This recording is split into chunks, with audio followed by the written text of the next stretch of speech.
వరంగల్ బీజేపీలో అంతర్గత పోరు, కొత్త చేరికల్ని వ్యతిరేకిస్తున్న స్థానిక లీడర్స్.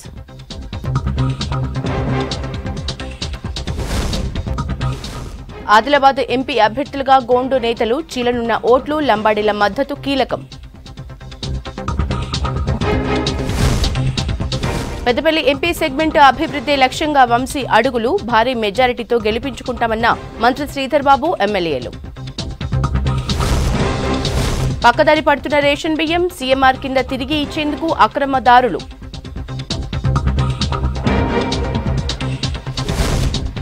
భద్రాద్రి రాముని కళ్యాణానికి పద్మశాలి సంఘం పట్టు వస్త్రాలు ఈ ఏడాది నుంచి సమర్పించనున్న చేనేత కార్మికులు.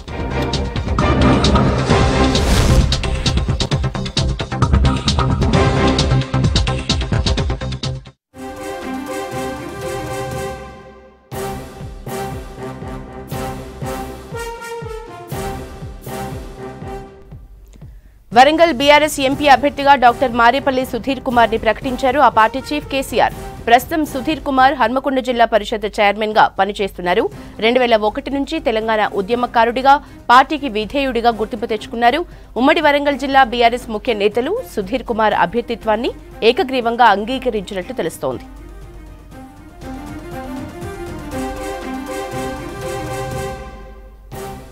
వరంగల్ బీఆర్ఎస్ అభ్యర్థి ప్రకటనకు సంబంధించిన డీటెయిల్స్ వరంగల్ నుంచి కృష్ణమోహన్ అందిస్తారు. కృష్ణ, బీఆర్ఎస్ అభ్యర్థి ప్రకటనపై ఎట్లా ఉన్నాయి డీటెయిల్స్?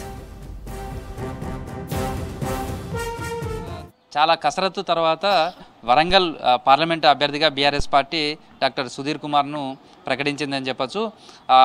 చాలా రోజులుగా అభ్యర్థి ఎవరు అనే దాని మీద ఉత్కంఠ కొనసాగింది. అనేక పేర్లు తెరపైకి వచ్చాయి. చాలామంది అభ్యర్థిత్వానికి సంబంధించి ఖరారైనట్టుగానే ప్రచారం జరిగింది. వీటన్నిటి మీద ఇవాళ మధ్యాహ్నం వరకు కూడా రకరకాల పేర్లన్నీ కూడా తెరపైకి వచ్చాయి. వాళ్ళను ఫామ్ హౌస్కు పిలిపించారని సమాచారం కూడా లీక్ చేశారు.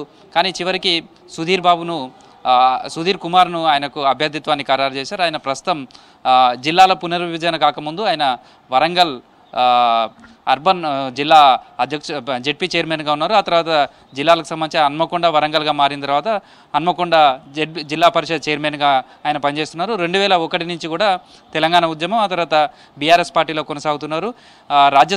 మాజీ రాజ్యసభ సభ్యులు కెప్టెన్ లక్ష్మీకాంతరావుకు అత్యంత సన్నిహితుడుగా, ఆయన శిష్యుడిగా ఆయన పైన ముద్ర ఉంది. పార్టీలో కూడా సౌమ్యుడిగానే ఆయన కనిపిస్తారు. తర్వాత తెలంగాణ ఉద్యమానికి సంబంధించిన దాంట్లో కూడా కీలకమైనటువంటి పాత్ర పోషించారు. 2001 నుంచి కూడా ఆయన పార్టీలో కొనసాగుతున్నారు. అయితే బీఆర్ఎస్ పార్టీకి సంబంధించి ఆయన పేరు 2-3 రోజుల క్రితమే తెరపైకి వచ్చింది. సుధీర్ కుమార్ని అభ్యర్థిగా ప్రకటించే అవకాశం ఉందని కూడా చర్చ జరిగింది. అయితే ఇదే సమయంలో మాజీ డిప్యూటీ సీఎంగా ఉన్నటువంటి రాజయ్య పేరు కావచ్చు, ఆ తర్వాత మరికొంతమంది పేర్లు కూడా బయటకు వచ్చాయి. తర్వాత రాజయ్యకు సంబంధించి కూడా ఈరోజు ఫామ్ హౌస్కు రమ్మన్నారు అని ఆయనను పిలిచారంటూ కూడా సమాచారం వచ్చింది. అది ఒక ప్రచారం జరిగింది. అదే సమయంలో రాజయ్యకు సంబంధించినటువంటి వాల్పేపర్స్ మీద కూడా సోషల్ మీడియాలో కూడా తాను వరంగల్ పార్లమెంట్ అభ్యర్థిగా వస్తున్నాను, తనను దీవించాలంటూ కూడా రాజయ్య తన సోషల్ మీడియాలో కూడా ఫొటోస్ పెట్టుకున్నారు.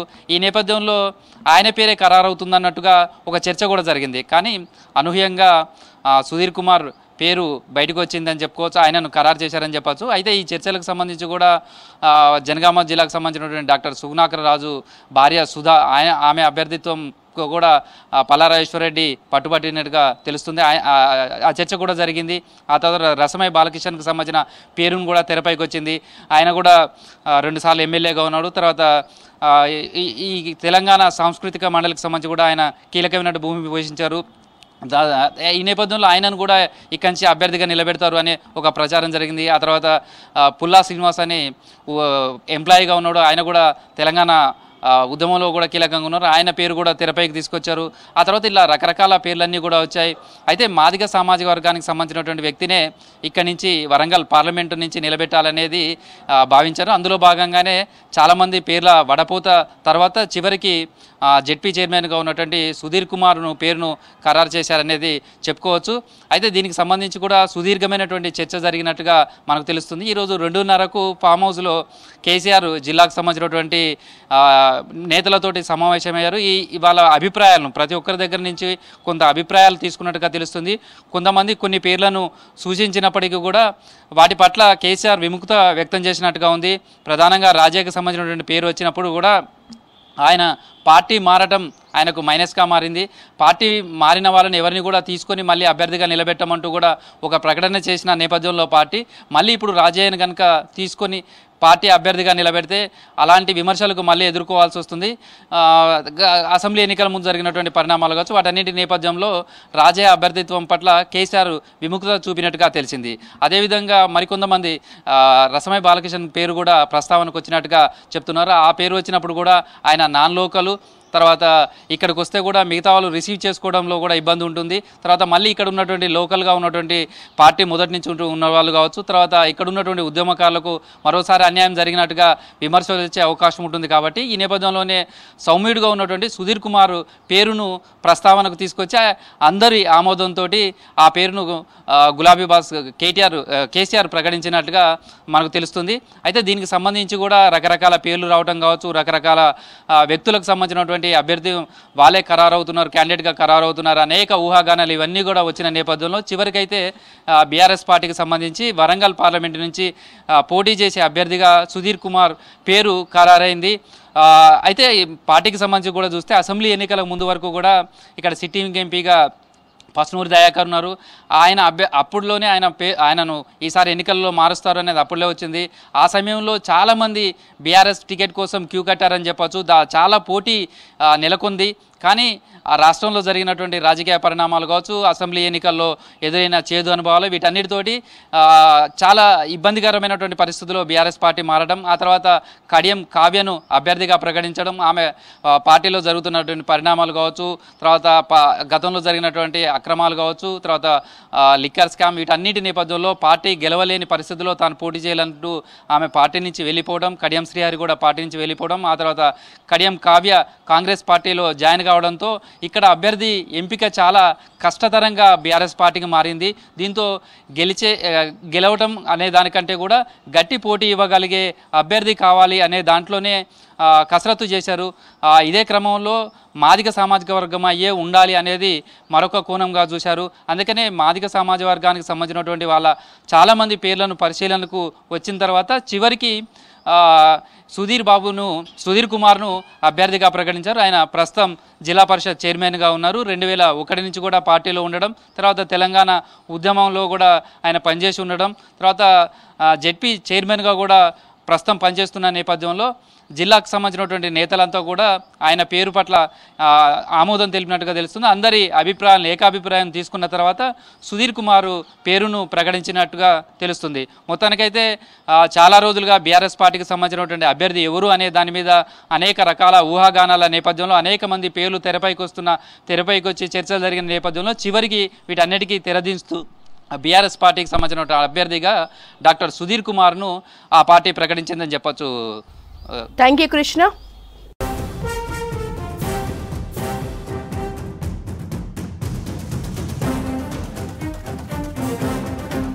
రైతులపై బీఆర్ఎస్ బీజేపీ మోసలు కన్నీరు కారుస్తున్నాయన్నారు మంత్రి శ్రీధర్ బాబు. బెల్లంపల్లిలో ఏర్పాటు చేసిన కాంగ్రెస్ ఎంపీ ఎన్నికల సన్నాహక సమావేశంలో మంత్రి ప్రసంగించారు. ఈ మీటింగ్లో ఎమ్మెల్యేలు వివేక్ వెంకటస్వామి, గడ్డం వినోద్, మక్కన్ సింగ్ తో పాటు పెద్దపల్లి కాంగ్రెస్ ఎంపీ అభ్యర్థి గడ్డం వంశీకృష్ణ పాల్గొన్నారు. జూన్ 6 తర్వాత జాగా లేనులకు జాగా, ఇల్లు లేనులకు ఇల్లు ఇస్తామన్నారు మంత్రి శ్రీధర్ బాబు. ఇక కార్యకర్తల కష్టం వృధా పోదని అండగా ఉంటామన్నారు. బూత్ స్థాయిలో కష్టపడ్డ వారికే లోకల్ బాడీ ఎన్నికల్లో ప్రాధాన్యత ఉంటుందన్నారు. మంచిర్యాల జిల్లా బెల్లంపల్లిలో పెద్దపల్లి పార్లమెంటరీ సన్నాహక సమావేశం జరిగింది. ఈ మీటింగ్లో మంత్రితో పాటు ఎమ్మెల్యేలు వివేక్ వెంకటస్వామి, గడ్డం వినోద్, మక్కన్ సింగ్, ఎంపీ అభ్యర్థి గడ్డం వంశీకృష్ణ పాల్గొన్నారు. పేదవాడికి సంబంధించిన ఇళ్ల స్థలాలు ఇవ్వాలని మేనిఫెస్టోలో పెట్టిన మొదటి అంశంలో ఈరోజు ప్రణాళిక సిద్ధం చేసుకొని పేదవారు ఎవరైతే ఉన్నారో ఇదే బెల్లంపల్లి నియోజకవర్గంలో ఈ ఎలక్షన్ కోడ్ తర్వాత వినోద్ గారు నేతృత్వంలో, ఇక్కడ ఉన్న ఇన్ఛార్జ్ మంత్రి గారి నేతృత్వంలో ఎవరికైతే ఇల్లు లేవో ఇల్లు కట్టుకోవడానికి ఆ రోజు మేనిఫెస్టోలో పెట్టిన 5 లక్షల రూపాయలు జూన్ 6వ తారీఖు తర్వాత ఈ కార్యక్రమం మొదలుపెట్టడం జరుగుతుంది. అసలు సిసలు పేదవాడికి, ఇల్లు లేని నిరుపేదకి 2 బెడ్రూమ్ల ఇల్లు కట్టించే కార్యాచరణ తీసుకుంటాడు. పెద్దపల్లి పార్లమెంటు గడ్డ మీద కాంగ్రెస్ జెండా ఎగురుతుందన్నారు బెల్లంపల్లి ఎమ్మెల్యే వినోద్. వంశీకృష్ణను భారీ మెజారిటీతో గెలిపించాలని కోరారు. ప్రజలకు కాకా ఫ్యామిలీ ఎల్లప్పుడూ అండగా ఉంటుందన్నారు చెన్నూరు ఎమ్మెల్యే వివేక్ వెంకటస్వామి. తాను హామీ ఇస్తున్న వంశీ మీతోనే ఉంటాడని చెప్పారు. కానీ నేను కాంగ్రెస్ పార్టీలో వచ్చిన తర్వాత సడన్లీ నేనేదైతే రాముడు అని చెప్పి వాళ్ళు అనుకున్నారో, నేను బయటికి వచ్చిన తర్వాత నా పైన ఈడీ రేడ్లు, నా పైన మొన్న విమర్శలు, ఇష్టం వచ్చినట్టు విమర్శలు చేయడం జరిగింది. మీరందరూ గమనించాలి, కాకా కుటుంబం ఎప్పుడు కూడా ప్రజాసేవలోనే ఉన్నారు, ప్రజల గురించి సేవ చేస్తూ ఉన్నారు. మీ అందరు కూడా ఇదే గమనించి మీకు భరోసా ఇస్తున్నాను. వంశీకృష్ణ తరఫున మీరు వంశీ మీతో ఉంటాడు, మీతో కలిసిమెలిసి ఉంటాడు, మీ సమస్యలు అనుకుంటాడు. మీ ఎప్పుడు కూడా ఏ సమస్య అయినా కానీ వంశీ గారితో డైరెక్ట్గా మాట్లాడి మీ సమస్యలు పరిష్కరించడం అని చెప్తూ మీరందరూ కూడా చేతి గుర్తుకి ఓటేసి వంశీకృష్ణనే మీరందరూ కూడా గెలిపించాలని చెప్పి కోరుతూ, ఇప్పటిదాకా టీఆర్ఎస్ పార్టీ 10 ఏళ్ల సంది ఉన్న తర్వాత గాలి మాటలు మాట్లాడి సొమ్ముక్కొంది సోకొక్కొని చేసుకున్న పార్టీ ప్రజలు చాలా పెద్ద ఎత్తున బుద్ధి చెప్పారు. అందుకోసం యావత్ పెద్దపల్లి కాన్స్టిట్యున్సీలా నేను మీ అందరితో మనవి చేసేది ఏంటంటే, మేము పనిచేసే వ్యక్తులము. మా తమ్ముని కొడుకు వంశీబెట్టే లిటరల్గా ప్రాక్టికల్గా వర్క్మెన్, కింది స్థాయి నుంచి పనిచేసి పైకి వచ్చిన వ్యక్తి. మన బెల్లంపల్లి బీదకరమైన కాన్స్టిట్యున్సీ, జనాలందరికీ తెలిసిన విషయమే. నా మీద పెద్ద జిమ్మెదారి ఇచ్చిర్రు. నేను అభివృద్ధి చేసే కార్యక్రమానికి మీకు ఇచ్చిన మాటలు ఉన్నాయి. మీ గుట్టి మాటలు మాట్లాడడానికి నేను రాగానే రోడ్ వేయించేసిన. ఉన్న వేమన్పల్లి నెన్నెల్లో కూడా బ్రిడ్జ్ కోసం 23 కోట్లతో దాని చేసిన తర్వాత ప్రజలకు ఇచ్చిన మాటలను ఎల్లప్పుడూ కాపాడుకుంటూ మీ అందరి సహకారం తీసుకొని మా వంశీబెట్టకి ఆశీర్వాదం ఇవ్వమని మీ అందరితో పేరున కోరుకుంటూ. సింగరేణి బావుల్ని ప్రైవేటు పరం చేసే కుట్ర జరుగుతోందన్నారు రామగుండం ఎమ్మెల్యే మకాన్ సింగ్. కార్మికుల పిల్లలకు ఉద్యోగాలు లేక కూలీలు అవుతున్నారని చెప్పారు. సింగరేణి కార్మికులకు అండగా ఉండేది కాంగ్రెస్ పార్టీనన్నారు. అత్యధికంగా దోచుకొని ఈ రాష్ట్రాన్ని అప్పుల పాలు చేసి, ముఖ్యంగా మన సింగరేణి ప్రాంతంలో ప్రతి ఒక్క బావిని ప్రైవేట్ పరం చేస్తూ, ఓపెన్ కాస్ట్ చేస్తూ, కార్మిక సంక్షేమాన్ని జరగకుండా చేస్తూ, రైతుల అరిగోస పెట్టుకొని యువకులకు ఉద్యోగాలు రాకుండా చేసి, ఇలా చదువుకున్న విద్యార్థులు ఇంటికి 2 గ్రాడ్యుయేట్లుంటే ఒక్కొక్క ఇంజనీర్ చదివిన అబ్బాయి ఇవాళ సెక్యూరిటీ జాబ్ చేస్తూ, ఆటోలు నడుపుతూ, కూలి పని చేస్తూ, ఆ కూలి పనులు కొనాలన్నా పోయిన పార్లమెంట్ సభ్యుడు బల్కా సుమన్, అదే మాదిరి ఇక్కడున్న టీఆర్ఎస్ శాసనసభ్యులు, ఈ ప్రాంతంలో ఉన్న వాళ్ళందరూ కూడా ఒక దుకాణం పెట్టిరు. పెద్దపల్లి పార్లమెంటు సెగ్మెంట్ను గత ప్రభుత్వం పట్టించుకోలేదన్నారు పెద్దపల్లి కాంగ్రెస్ ఎంపీ అభ్యర్థి గడ్డం వంశీకృష్ణ. తనని గెలిపిస్తే పార్లమెంటు సెగ్మెంట్లోని సమస్యల్ని పరిష్కరిస్తానని హామీ ఇచ్చారు. నేను మీ అందరికీ ఒకటే మాట చెప్పదలుచుకుంటున్నాను. ఈ గత 10 సంవత్సరాలు ఏదైతే టీఆర్ఎస్ పరిపాలనలో 1500 మంది ప్రాణ బలిదానాలు ఇచ్చి వాళ్ళ శవాల మీద ఏదైతే కుర్చీ పెట్టుకొని కేసీఆర్ గారు రాజ్యం చేసిండ్రో, ఇప్పుడు కాంగ్రెస్ పరిపాలనలో ఈ ప్రజా పరిపాలన ఖచ్చితంగా నిరుద్యోగులందరికీ నేను వారి కోసం పోరాడి మరి ఇక్కడ ఖచ్చితంగా పెద్దపల్లి పార్లమెంట్కి ఒక సేవకుడిగా ఉండి మీ అందరికీ నేను నా మాట ఇస్తున్నాను. పార్లమెంట్ అనేది ఇక్కడ ఉన్న 7 ఎమ్మెల్యే గారు అందరి సహకారాలు తీసుకొని, వాళ్ళు ఇచ్చిన సలహాలు సూచనలు తీసుకొని మన పార్లమెంట్కి మంచి చేస్తాము, అభివృద్ధి చేస్తామని చెప్తూ పెద్దపల్లి పార్లమెంటు సెగ్మెంట్ నుంచి వంశీకృష్ణను భారీ మెజారిటీతో గెలిపించుకుంటామన్నారు పెద్దపల్లి పార్లమెంటు సెగ్మెంట్ కాంగ్రెస్ నేతలు. తెలంగాణ రాష్ట్రం కోసం కాంగ్రెస్ హైకమాండ్ పై ఒత్తిడి తెచ్చామన్నారు ఎమ్మెల్యే కోమటిరెడ్డి రాజగోపాల్ రెడ్డి. జనగామలో భువనగిరి లోక్సభ సెగ్మెంట్ కాంగ్రెస్ కార్యకర్తలు, నాయకులతో విస్తృత స్థాయి సమావేశం నిర్వహించారు. గతంలో బీఆర్ఎస్ వైఫల్యాల్ని ప్రజల్లోకి తీసుకువెళ్లాలన్నారు భువనగిరి కాంగ్రెస్ ఎంపీ అభ్యర్థి చామల కిరణ్ కుమార్ రెడ్డి. లోక్సభ ఎన్నికల్లో భువనగిరిలో కాంగ్రెస్ గెలిచేలా కార్యకర్తలు కృషి చేయాలని దిశానిర్దేశం చేశారు ఎమ్మెల్యే కోమటిరెడ్డి రాజగోపాల్ రెడ్డి. అన్ని అసెంబ్లీ కంటే ఎక్కువ మెజార్టీలను గెలిపించి పంపించింది. జన్మలకు నీకు నేను రుణపడుంటా. ఆనాడు తెలంగాణ ఉద్యమం నడుస్తుంటే పార్లమెంట్ లో జనగామ ప్రజల గొంతు వినిపించిన, కొట్లాడిన సోనియా గాంధీ కాంగ్రెస్ పార్టీ పార్లమెంట్ లో తెలంగాణ గొంతు వినిపించి తెలంగాణ తెచ్చినా లేదా? తెచ్చినా? ఈ ప్రజాపాలన వచ్చింది. ఈ తెలంగాణ రాష్ట్రంలో ప్రజాస్వామ్యాన్ని బతికించినాం, మళ్ళీ పునరుద్ధరించినాం. ఆ కుటుంబ పాలనని నియంత పాలనకు చరమగీతం పాడినాం. కాబట్టి ఈ రోజు మళ్ళీ మీ ప్రజల్లోకి వచ్చిన మళ్ళీ తెలంగాణ వచ్చింది. అధిష్టానం నాకు చెప్పింది, మీరు ఎంపీగా పనిచేసిండ్రు, పార్లమెంట్ లో 7 నియోజకవర్గాల్లో మీరు ఎంతో సేవ చేసిండ్రు. 2019లో కోమటిరెడ్డికి వెంకటరెడ్డికి టికెట్ ఇచ్చి సోలరెడ్డికి టికెట్ ఇచ్చినా సరే అప్పుడు కూడా నన్ను ఇన్ఛార్జ్ గా పెట్టింది. మళ్ళీ ఇప్పుడు నువ్వే గెలిపించుకురావాలి కిరణ్ కుమార్ రెడ్డిని ఈ ఎంపీని చెప్పి నా మీద బాధ్యత పెట్టింది. మరి మీరు కష్టపడతారా లేదా? చాలా మంది చెప్తున్నారు, ఇలా చాలా మంది బయట చెప్తున్నారు చామల కిరణ్ కుమార్ రెడ్డి విదేశాల నుంచి వచ్చిండు పారాషూట్ అని. 2017 నుంచి మొదలు పెడితే గాంధీ భవన్ లో 24 గంటలు మీడియాను చూసుకుంటూ బీఆర్ఎస్ వైఫల్యాల మీద 24 గంటలు టీవీ ఛానళ్లలో సొంతంగా వీడియోలు చేసి బీఆర్ఎస్ వైఫల్యాలను ప్రజల దృష్టికి తీసుకొచ్చినటువంటి ఘనత నాకుంది. నేను ఆ పని చేసిన. ఈ రోజు 65 మంది ఎమ్మెల్యేలు గెలిచారు, కాంగ్రెస్ పార్టీ అధికారంలోకి వచ్చింది 64 మంది ఎమ్మెల్యేలతో. ఇదంతా ఎవరు కారణం? మీరు. నేను గత 2006 నుంచి యువజన కాంగ్రెస్ లో పనిచేసినటువంటి వ్యక్తిని. నేను మీలాగానే కింద కూర్చొని ఎన్నో సభలు అటెండ్ అయినా ఇదే నాయకులను ఆదర్శంగా తీసుకొని కింది నుంచి చూసి పైకి వచ్చిన నా లెక్కనే మీరు కూడా కష్టపడి పార్టీకి పనిచేస్తే ఈ కాంగ్రెస్ పార్టీ ఏదో ఒక రోజు అక్కడ కూర్చున్న వాళ్ళని ఈ రోజు పార్లమెంట్ అభ్యర్థి నన్ను ఎన్నుకున్నట్టు మీకు ఒక రోజు అవకాశం ఉంటుంది. మెదక్ గడ్డపై కాంగ్రెస్ జెండా ఎగురుతుందని అన్నారు మంత్రి కొండా సురేఖ. 6 గ్యారంటీ పథకాలను ప్రతి గడపకు తీసుకువెళ్లేందుకు కార్యకర్తలు కష్టపడాలన్నారు. కాంగ్రెస్ పార్టీ పటిష్టంగా ఉండాలంటే ప్రతి ఒక్కరూ కలిసికట్టుగా పనిచేయాలన్నారు. నీలం మధును భారీ మెజారిటీతో గెలిపించుకోవాలన్నారు.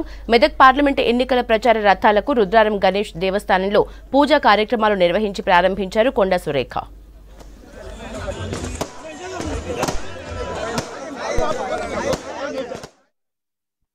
ప్రతి ఒక్క గడపను కూడా ఈరోజు కాంగ్రెస్ 6 గ్యారంటీలు ఏవైతే హామీ ఇచ్చిందో రేవంత్ రెడ్డి గారు అమలు చేశారో వాటిని ప్రజల్లోకి తీసుకెళ్లి మరి గత ప్రభుత్వంలో ఇక్కడ ఏ విధంగా నష్టపోయారు, ఏ విధంగా కష్టపడ్డారు, వాళ్ళ దౌర్జన్యాలు అయితేనేమి, దోపిడీలు అయితేనేమి, భూ కబ్జాలు అయితేనేమి, అక్రమ కేసులు అయితేనేమి, ఇవన్నీ పెట్టడం వల్ల ఈరోజు ఈ నియోజకవర్గంలో ప్రజలందరూ కూడా మరి ఎప్పుడు ఎలక్షన్స్ వస్తే మళ్ళీ కాంగ్రెస్ పార్టీని గెలిపిద్దామని చూస్తా ఉన్నారు.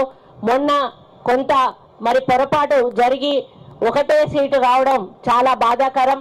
కానీ ఈసారి ఆ ఓడిపోయిన నియోజకవర్గాల్లో కూడా మెజారిటీ తీసుకొచ్చి మరి నీలం మధు గారిని అధిక మెజారిటీలో గెలిపించడానికి మేము నాయకులందరం కూడా కష్టపడి పనిచేస్తాం. ఒక నాయకులతోటే ఆ పని కాదు, గ్రౌండ్ లెవెల్లో కార్యకర్త రెస్పాన్సిబిలిటీ చాలా ముఖ్యం. కాబట్టి ప్రతి కార్యకర్త కూడా తానే ఎన్నికల్లో నిలబడుతున్నాననేటువంటి ఆలోచనతోటి పని చేస్తేనే ఈరోజు నీలం మధు గారిని మనం గెలిపించుకునే అవకాశం ఉంటుంది. ఎన్నికల వేళ ఓరుగల్లు బీజేపీలో కొత్త చేరికలు నేతల మధ్య అంతర్గత వివాదానికి ఆజ్యం పోస్తున్నాయి. బీఆర్ఎస్ మాజీ ఎమ్మెల్యే ఆయన అనుచరులు బీజేపీలో చేరేందుకు అగ్రనేతలను కలిశారు. అందుకు వారిని పార్టీలోకి తీసుకునేందుకు బీజేపీ పెద్దలు ఆసక్తి చూపారు. ఓరుగల్లు నేతలు మాత్రం నరేందర్ చేరికను వ్యతిరేకిస్తున్నారు. వారిని పార్టీలోకి తీసుకుంటే తాము పార్టీలో కలిసి పని చేయలేమంటూ అగ్రనేతల ముందే తేల్చి చెప్పినట్లు తెలుస్తోంది.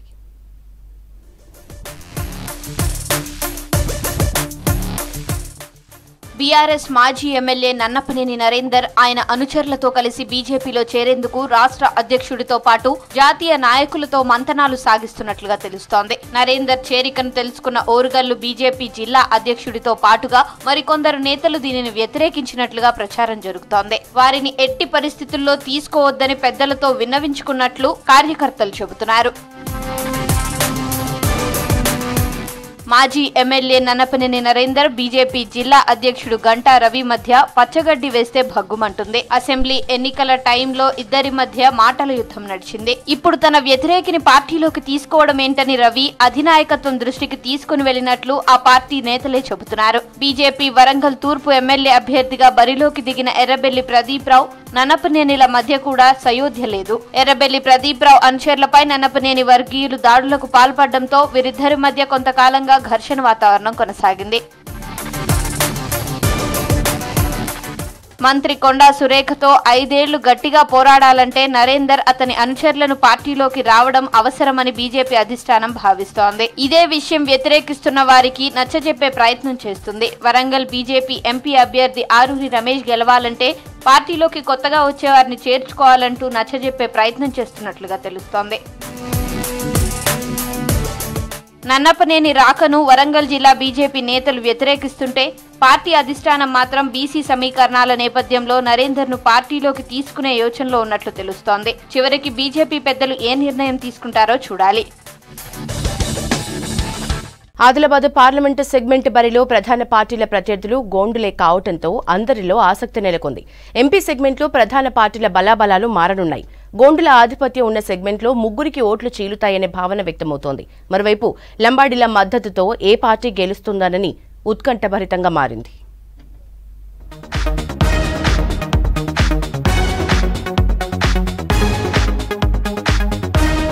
ఆదిలాబాద్ పార్లమెంట్ సెగ్మెంట్లోని 3 అసెంబ్లీ స్థానాలు ఎస్టీ రిజర్వ్డ్ స్థానాలు. బోధ్, ఖానాపూర్, ఆసిఫాబాద్ అసెంబ్లీ స్థానాల్లో 50% గిరిజనులు ఉన్నారు. మొత్తం 7 అసెంబ్లీ స్థానాల్లో 4.10 లక్షల మంది గిరిజనులు ఉన్నారు. నాన్ రిజర్వ్ అసెంబ్లీ స్థానాల్లో 75,000 మంది గిరిజనులు ఉన్నారు. సిర్పూర్, ఆదిలాబాద్, ముధోల్, నిర్మల్ అసెంబ్లీ సెగ్మెంట్లలో సుమారు 1.20 లక్షల గిరిజనులున్నారు. ఎంపీ సెగ్మెంట్లో 2.60 లక్షల గోండులు, 1,50,000 లంబాడీలు ఉన్నారు. టోటల్ 4.10 లక్షల గిరిజనులు ఉన్నారు. మహబూబాబాద్ లో లంబాడీ నేతలకు ఎంపీగా అవకాశం ఇచ్చాయి ప్రధాన పార్టీలు. ఆదిలాబాద్ సెగ్మెంట్లో గోండు వర్గం నేతలను లోక్సభ ఎన్నికల బరిలో నిలిపాయి ప్రధాన పార్టీలు. గిరిజనుల ప్రాబల్యం ఉండడంతో ఆ నాయకుల్లో విజయ అవకాశాలను ప్రభావితం చేసే తెగలకు ప్రధాన పార్టీలు టికెట్లు కేటాయించాయి.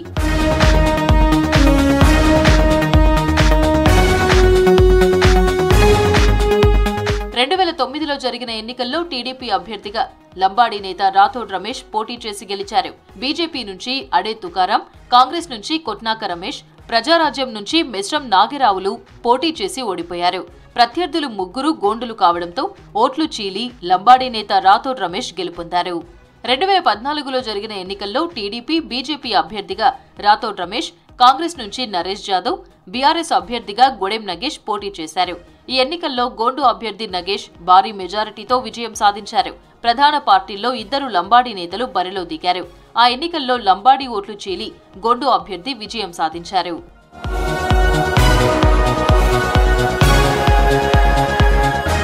2019లో జరిగిన ఎన్నికల్లో బీజేపీ అభ్యర్థిగా సోయం బాపురావు, కాంగ్రెస్ అభ్యర్థిగా రాథోడ్ రమేష్, బీఆర్ఎస్ అభ్యర్థిగా గొడెం నగేష్లు పోటీ పడ్డారు.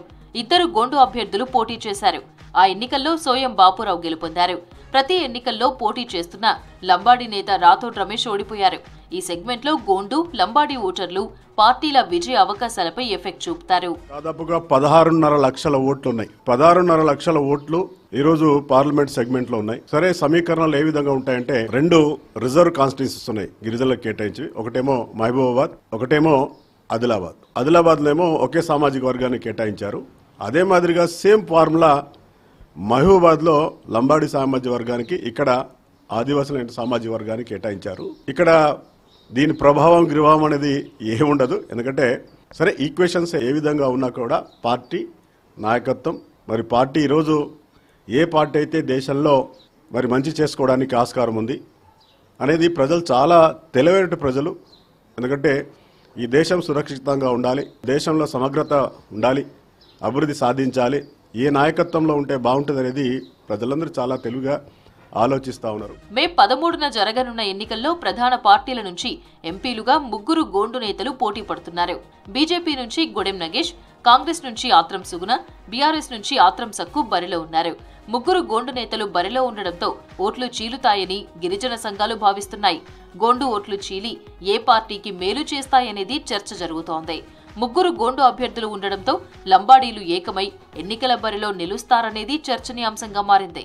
ఇక్కడ ప్రధానంగా ఈ ప్రాంత సంరక్షణ కోసం కావచ్చు, ఈ ప్రాంతం యొక్క సమస్యల కోసం ఎవరైతే మాట్లాడతారో, అదేవిధంగా ముఖ్యంగా ఆదిలాబాద్ కావచ్చు, ఇటు కుమరంభీం ఆసిఫాబాద్ జిల్లా కావచ్చు, నిర్మల్కు సంబంధించినటువంటి ఈ 7 సెగ్మెంట్లలో సరే ఆదివాసులుగా మన ఓట్లు ఉన్నా కూడా ఎక్కడ కూడా ఖచ్చితంగా అభ్యర్థులు, అదేవిధంగా పార్టీల యొక్క పరిపాలన విధానం, మీరు 100 రోజుల కాంగ్రెస్ పాలనలో ఏం జరిగింది, ఇవాళ అభ్యర్థుల విషయంలో ఎందుకు ప్రకటనలు వాళ్ళు అంటే ఒకటే చెప్తున్నా, ఇవాళ బీఆర్ఎస్ పార్టీ ఆదివాసీని అభ్యర్థిని ప్రకటించిన తర్వాత బీజేపీ కాంగ్రెస్ ఇద్దరు కూడా అభ్యర్థులు వెతికే క్రమంలో ఎవరిని ఒకరిని పెట్టాలి కదా అని పెట్టుకున్నారు తప్ప వారెవ్వరు కూడా మనకు పోటీ కాదు. ముగ్గురు అభ్యర్థులు గోండు కమ్యూనిటీకి చెందిన వాళ్ళం అయినప్పటికీ కూడా ఇక్కడ కమ్యూనిటీ కాదు, ఇక్కడ బీఆర్ఎస్ నుంచి వచ్చినటువంటి వాళ్ళు ఇద్దరు కూడా మొన్న బీజేపీలోకి వచ్చారు. మా గోడం నాగేష్ దాదా గారు 2 సార్లు ఎమ్మెల్యే అయ్యారు, ఒకసారి ఎంపీ అయ్యారు, ఒకసారి మినిస్టర్ అయ్యారు. కాబట్టి ప్రజలు చూస్తున్నారు అక్కడ బీజేపీ ప్రభుత్వం ఏం చేస్తుందని చూస్తారు, క్యాండిడేట్ కూడా ఏం చేసిందని చూస్తారు. అటు బీఆర్ఎస్ నుంచి ఆత్రం సక్కు గారు ఉన్నారు. మరి బీఆర్ఎస్ ప్రభుత్వం ఏం చేసింది, గత 10 సంవత్సరాలు పరిపాలనలో ఏం చేశారనేటువంటిది కూడా చూస్తున్నారు. కొత్త క్యాండిడేట్ కాంగ్రెస్ నుంచి మొట్టమొదటిసారిగా ఒక మహిళ అనేటువంటిది కూడా చూస్తున్నారు. కాబట్టి ఒక పేద మహిళ, ఒక ఆడబిడ్డకు ఒక్కసారి అవకాశం ఇద్దాము, పార్లమెంట్ లో రాహుల్ గాంధీ గారిని ఒక్కసారి ప్రధానమంత్రి చేద్దాం. గోండుల ఓట్లు చీలితే ఏ పార్టీకి అనుకూలంగా మారుతుందనేది ఎన్నికల ఫలితాలతో వెల్లడి కానుంది. జనగామ వ్యవసాయ మార్కెట్లో వ్యాపారుల దోపిడీకి అడ్డుకట్టపడింది. వరి ధాన్యం కొనుగోలు విషయంలో రైతులకు ఎలాంటి సమస్యలు ఎదురైనా పరిష్కరించేందుకు జిల్లా కలెక్టర్ చర్యలు తీసుకున్నారు. కలెక్టరేట్లో ధాన్యం కొనుగోలు సమస్యలపై ఏర్పాటు చేసిన ప్రత్యేక కంట్రోల్ రూమ్ ని కలెక్టర్ రిజ్వాన్ భాషా షేక్ ఈ రోజు సాయంత్రం ప్రారంభించారు. జనగామ వ్యవసాయ మార్కెట్లో జరిగిన ఘటనపై 4 ట్రేడర్స్ పై క్రిమినల్ కేసులు పెట్టారు. విధుల్లో నిర్లక్ష్యంగా వ్యవహరించిన మార్కెట్ కార్యదర్శిని సస్పెండ్ చేశారు.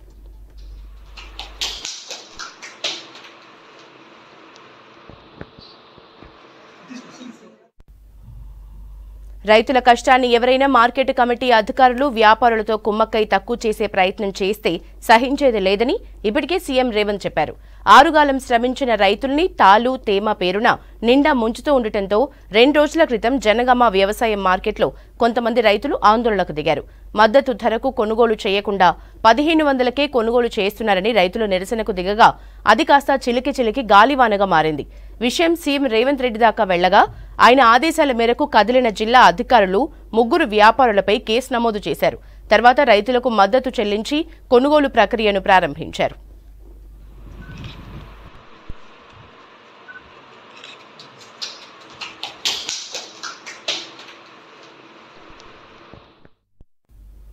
పేదల కోసం తెచ్చిన రేషన్ బియ్యం పథకం అక్రమార్కులకు సిరులు కురిపిస్తోంది. లబ్ధిదారుల నుంచి తక్కువ ధరకు బియ్యం కొనుగోలు చేసి అక్రమ మార్గంలో రాష్ట్ర సరిహద్దులు దాటిస్తున్నారు. రేషన్ డీలర్లలో కొందరు నెల టన్నుల కొద్దీ బియ్యం అడ్డధరలో అమ్ముకుంటూ సొమ్ము చేసుకుంటున్నారు. రైస్ మిల్లర్స్ కి ఇది వరంగా మారింది. కరీంనగర్ జిల్లాలో పేదల కోసం తెచ్చిన బియ్యం పథకం అక్రమార్కుల జేబులు నింపుతున్నాయి. జిల్లాలో నిత్యం ఎక్కడో ఒక చోట పీడీఎస్ బియ్యం పట్టుబడుతూనే ఉన్నా అక్రమ వ్యాపారులు మాత్రం తమ దందా ఆపడం లేదు. జిల్లాలో లెక్కకు మించిన మిల్లుల్లోకి వస్తున్న రేషన్ బియ్యాన్ని కొందరు అడ్డదారుల్లో రాష్ట్ర సరిహద్దులు దాటిస్తున్నారు. ధాన్యం కొనుగోలు కేంద్రాల నుంచి కొనుగోలు చేసిన వడ్లను ప్రభుత్వం మిల్లర్లకు అందించి బియ్యంగా మార్చిన తరువాత తిరిగి పౌర సరఫరాల శాఖకు అప్పగించే విధానం ఎప్పటినుంచో కొనసాగుతోంది. దీన్ని కస్టమ్ మిల్లింగ్ రైస్ అంటారు. కస్టమ్ మిల్లింగ్ బియ్యాన్ని చాలా మంది రైస్ మిల్లర్లు పూర్తి స్థాయిలో సివిల్ సప్లై శాఖకు అప్పగించలేదు. ఇలాంటి వారంతా రేషన్ బియ్యం సేకరించి అదే బియ్యాన్ని ప్రభుత్వానికి అప్పగించేందుకు అడ్డదారులు తొక్కుతున్నారు. నిరుపేదలకు తెల్ల రేషన్ కార్డుపై అందజేసే బియ్యం పెద్ద ఎత్తున లబ్ధిదారులకు అందకుండానే నేరుగా రేషన్ షాపుల నుంచి రైస్ మిల్లులకో లేదంటే లారీల్లో పక్క రాష్ట్రాలకో చేరుతోంది. రేషన్ డీలర్ల నుంచి మధ్య దళారులు రహస్యంగా బియ్యాన్ని సేకరించి లారీల్లో లోడ్ చేసి సరిహద్దులు దాటిస్తున్నారు. కొందరు డీలర్లు నేరుగా మిల్లుకే తరలిస్తున్నారు. కరీంనగర్ రూరల్ మండలం గోపాల్పూర్కి చెందిన బెజ్జంకి అంజయ్య అనే రేషన్ డీలర్ ప్రజలకు పంపిణీ చేసేందుకు వచ్చిన బియ్యాన్ని నేరుగా ట్రాలీలో దుర్సేడు గ్రామంలోని శ్రీ వెంకటేశ్వర మినీ రైస్ మిల్లుకు తరలించాడు. 810 బస్తాలు అంటే 400 క్వింటాళ్ల బియ్యం రైస్ మిల్లుకు చేరుకోగానే పోలీసులు, సివిల్ సప్లై అధికారులు వలపన్ని పట్టుకున్నారు. ఈ వ్యవహారంలో రైస్ మిల్ యజమాని సంతోష్ రెడ్డి, ట్రాలీ వాహన డ్రైవర్ మధుతో పాటు డీలర్ అంజయ్యపై కేసు నమోదు చేశారు. సివిల్ సప్లై శాఖ ముద్రతోనే ఉన్న సంచుల్లో నేరుగా మిల్లుకు బియ్యం రావడం ఇప్పుడు సంచలనంగా మారింది. రేషన్ బియ్యం అక్రమ దందా విచ్చలవిడిగా జరుగుతుంది. 3 పువ్వులు 6 కాయలుగా కాస్తున్నది. దీన్ని పర్యవేక్షించాల్సిన అధికారులు నిమ్మకు నీరెత్తినట్టు వ్యవహరిస్తున్నారు. ఒకసారి పట్టుకుంటున్నారు, లేదో నామనార్థం కేసు పెడుతున్నారు, మళ్ళీ వదిలేస్తున్నారు. కానీ యథేచ్ఛగా ప్రతి గల్లీ, కరీంనగర్లో ఈ గల్లీ అని కాదు, ప్రతి గల్లీలో ఏది పాత పేపర్లు అమ్ముకునే వాళ్ళు కావచ్చు, తర్వాత దినసరి కూలీలు కావచ్చు, వాళ్ళు బైకులు వేసుకొని టీవీఎస్ ఛాంపుల్ లాంటివి వేసుకొని మైకులు పెట్టుకొని కూడా మేము రేషన్ బియ్యం కొంటామని చెప్పి కూడా అంత యథేచ్ఛగా జరుగుతున్నది. దీనికి అరికట్టవలసినటువంటి టాస్క్ ఫోర్స్ అధికారులు కావచ్చు, పోలీసు యంత్రాంగం కావచ్చు. ఓపెన్ మార్కెట్ లో బియ్యం ధరలకు రెక్కలు రావడంతో దళారులు, రేషన్ డీలర్లు, వ్యాపారులు కలిసి ఈ దొంగ దందాకు దిగుతున్నారు. తెల్ల రేషన్ కార్డు దారులకు రూపాయికి విక్రయించే రేషన్ బియ్యం బయటి మార్కెట్ లో క్వింటాల్కు 3,000 రూపాయల ధర పలుకుతోంది. అంటే రూపాయికి పేదలకిచ్చే బియ్యం ఏకంగా 25 రెట్లు అధిక ధరకు మార్కెట్లో ధర వస్తోంది. దీంతో సునాయాసంగా లక్షలు సంపాదించవచ్చన్న పేరాశతో అనేక మంది ఈ అడ్డదారిని ఎన్నుకుంటున్నారు. అక్రమ దందాను అరికట్టేందుకు గత ప్రభుత్వం ఈ పోస్ విధానం, ఐరిస్ విధానం అమల్లోకి తెచ్చినా ఫలితం లేకుండా పోతోంది. లబ్ధిదారుల కుటుంబ సభ్యులు మాత్రమే రేషన్ దుకాణానికి వచ్చి బియ్యం తీసుకునే ఈ విధానం ఉపయోగపడుతున్నప్పటికీ కొంతమంది రేషన్ డీలర్లు బియ్యం అవసరం లేని వారితో ఐరిస్ తీసుకొని బియ్యం ఇవ్వకుండా మేనేజ్ చేసుకుంటున్నారు. ఇలా చాలా మంది రేషన్ డీలర్లు మిగిలిపోయిన బియ్యాన్ని నల్ల బజారుకు తరలించి సొమ్ము చేసుకుంటున్నట్లు గతంలో అనేక సార్లు రుజువైంది. ఒక వ్యాపారి, ఈ చిరు వ్యాపారస్తులు వీళ్ళందరూ దినసరి కూలీలను ఒక ఎరగా వేసి బడా వ్యాపారులు దీన్ని ఇంకా పెద్ద ఎత్తున వ్యాపారం చేస్తూ ఉన్నారు. దీన్ని ఇతర రాష్ట్రాలకు కూడా పంపిణీ చేస్తూ ఉన్నారు. అంతేకాదు లారీలు రేషన్ షాపుల నుంచి కూడా కమిషన్ బేసిక్గా కూడా తరలిస్తున్నారు. ఇది ఒకటే కాదు, రైస్ మిల్లర్లు కూడా దీనిలో చేతివాటం ఉన్నది.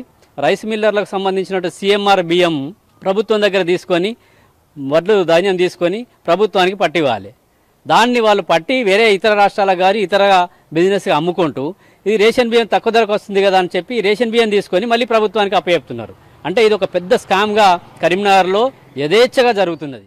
కరీంనగర్ ఉమ్మడి జిల్లాలో ప్రతి నెల 4 నుంచి 5 కోట్ల రూపాయల విలువైన బియ్యం పక్కదారి పడుతున్నట్లు తెలుస్తోంది. నిజానికి రేషన్ బియ్యం నిజమైన పేదలకు అందేలా చూసేందుకు ప్రభుత్వం తెచ్చిన చట్టాలు సక్రమంగా అమలు చేస్తే ఇలాంటి వారి వెన్నులో వణుకు పుట్టే అవకాశం ఉంటుంది. రేషన్ బియ్యం అక్రమ రవాణా చేసినా, పెద్ద ఎత్తున నిల్వ చేసినా వారిపై పీడీ యాక్ట్ నమోదు చేస్తామని చెబుతున్నారు. అలాంటి కేసులు జిల్లాలో చాలా తక్కువే అని చెప్పాలి. గతంలో జగిత్యాల జిల్లా గొల్లపల్లి రోడ్లోని హనుమాన్ సాయి ట్రేడర్స్ యజమాని కొండా లక్ష్మణ్ పై పీడీ చట్టం కింద కేసు నమోదు చేశారు. కానీ బియ్యం అక్రమ దందా మాత్రం ఆగలేదు. ఉమ్మడి కరీంనగర్ జిల్లాతో పాటు ఏ జిల్లాల్లో ఇలా అక్రమాలకు పాల్పడేవారు ఉన్నారో ఆరా తీశారు.